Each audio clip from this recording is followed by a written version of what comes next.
त्या दसरोत्सवातील एक जो भाग असता पौर्णिमे दीस तो हो जो तुळाभार असता तो असता भाग. तर ह्या तुळाभाराची अशा ह्या आणि हो पारंपरिक चालू असा आजकालचो न्हय, ज्यापासून दसरो सुरू आहा तेव्हापासून तो तुळाभार चालू आहा. आणि ह्याचं कारण म्हणजे थोड्या भाविकांक काही अडचणी असतात, आरोग्याच्या असतात, आर्थिक असतात आणि कौटुंबिक काय काय ज्या समस्या असतात अडचणी, त्यो अडचणीचं निवारण करूच्यासाठी ते श्रीदेव रवळनाथ भूतनाथाक सांगणा करतात की आपल्या ही अडचण दूर जावची, बरी त्या अडचणीतून आम्ही बाहेर सराचे. आणि ती अडचणीतून बाहेर सरल्यानंतर आम्ही तुमकां एक नवस फेडतो तुलाभाराच्या हेतून. की तुलाभार असो हा की जो ती व्यक्तीचो तुलाभार करतात त्या व्यक्तीचा जर जितक्या वजन असताना तितक्याच वजनाचा साहित्य म्हणजे आमच्या तुलाभारान गूळ, साखर आणि नारळ हे 3 वस्तू आम्ही देवाक अर्पीत करतो.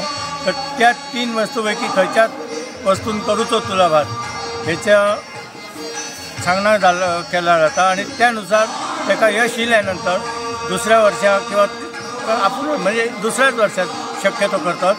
काही अडचणी झाल्या जाल्यार ते मग गवतात त्याचे फुडल्या वर्षा करतात, पण तसे त्या अडचणींचा तुलाभार करतात आणि ते नवस फेडले जातात. ह्या वर्षीची तुला जरा वेगळी आसा. आमचेर काही बंधनां आयिल्ली आसात. कारण तुका खबर आहा फाटल्या वर्सा एक जात्रेत एक प्रकार जाल्लो, तो हांगा जावचो न्ही म्हणून सरकारान खुबशीं बंधनां निर्बंध घातलेले आसात. ना म्हटल्यार 3-4 मिटिंगे जाले आमचे सरकारा बरोबर, सगळे नियोजन जाल्ले आसा, तुमकां सगळें नियोजन जाल्लें आसा. आनी चड हांगा भूत काडण्याचो प्रकार एक जाता, भूत काडण्याचो एक प्रकार एक जाता. त्या प्रकारान बी हांगासर चड हे रस जावची न्ही म्हणून हांगासर हे सगळें नियोजन केल्लें आसा. त्या खातीर आमचो SP नॉर्थ येवन गेलो, कलेक्टर साहेब येवन गेलो, सगळे आतां बॉम्ब स्क्वॉड येवन गेले, सगळ्यांची व्यवस्थीत चोख हे आसा. ट्रॅफिक पुलीस PI सगळ्यांची व्यवस्थीत हे करतात. सकाळ पासून भाविकांची रीग आसा तशें ना. सगळी आमची जवळ जवळ 9-12 पंचायतान म्हणजे ह्या आदिस्थान आसा म्हणजे रवळनाथ, भगवती, माऊली, मोगली, सातेरी, दोरपाळ, मारुती, महादेव, नारायण म्हणजे गौतमेश्वर, सोमनाथ इतली देवळां आसा. सगळ्या देवळांनी सगळ्या भाविकांची रीग लागलेली आसा.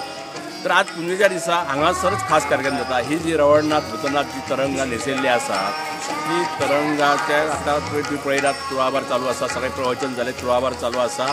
आतां दनपारां देवाक नैवेद्य जातलो. नैवेद्य जाल्या उपरांत परत सांजच्या टायमार परत कार्यक्रम चालूच असतात.